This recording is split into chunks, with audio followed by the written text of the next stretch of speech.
Detroit School District, during the 2007-2008 school year, they reported, and the enrollment rates are declining rapidly there, but they reported that their enrollment at that time was 102,000. During that school year, they record 48,000 suspensions. Wow. 48,000. If you look at the Flint School District, the total enrollment there was reported to be 18,000. They had 15,000 suspensions. And so when we report these things, many people sit back and they say, well, you can see there that it has nothing to do with race, because all of those administrators are black, the kids are black, the teachers are black, so they're just suspending each other. It has nothing to do with race. It has everything to do with race. It has everything to do with race for this reason. Because you go into the Detroit school system and you see terrible deficiencies in terms of resources. That's right. You see terrible deficiencies in terms of personnel. You see terrible deficiencies in terms of physical planning. You see terrible deficiencies in terms of support services that can be offered by social workers, mental health professionals, and others. And so what that means is that the experience is very different from what you find in predominantly white school districts that are better funded and better off. If, on a particular day in the Grosse Pointe school system, little Johnny decides that he's going to throw spitwads across the classroom at his buddy, then little Johnny's chastised, told not to do it again. He decides that he's going to throw another spitwad. Little Johnny is sent to the office.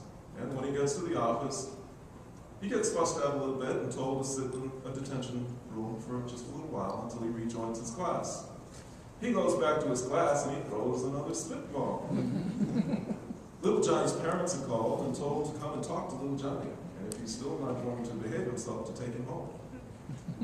Little Johnny still throws spitballs every single day, and then the parents huddle with the principal and say, why is he doing this? Maybe he's got a problem. Let's refer him to the school psychologist. And recommend, of course, a therapy for little Johnny. In the Detroit school system, little Johnny throws a spitball. The teacher says, boy, get out of here and go to the office. He goes to the office. The principal is overwhelmed.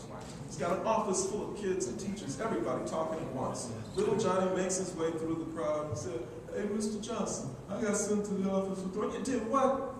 3-day suspension. Get out of here. What did you do? 3-day suspension. What, you were walking in the hall where you weren't supposed to be? 3-day suspension. Get out of here. What, you were doing this? Okay, I got so much to do. Come on, no, what were you doing? You said you were pulling on her hair. 3-day suspension. Get out of here. You know, that's the way to manage. You know, get rid of all the kids. You can control the school system. This is wrong. And this is the reality. And it is a reality because these administrators, even though they don't have a racial thought when they're doing this, they do know intuitively. They know intuitively that when it comes to African young people, nobody has their back. Nobody. That's right. Nobody speaks for them. That's right. Nobody comes to their defense when things are happening to them. And they know that they can get away with suspending all of them for 3 days and nobody will say anything about it. You go and suspend 46,000 people from the Grosse Pointe school system. See what happens. Everybody has their back. Suspend 46,000 from Detroit. Nobody cares.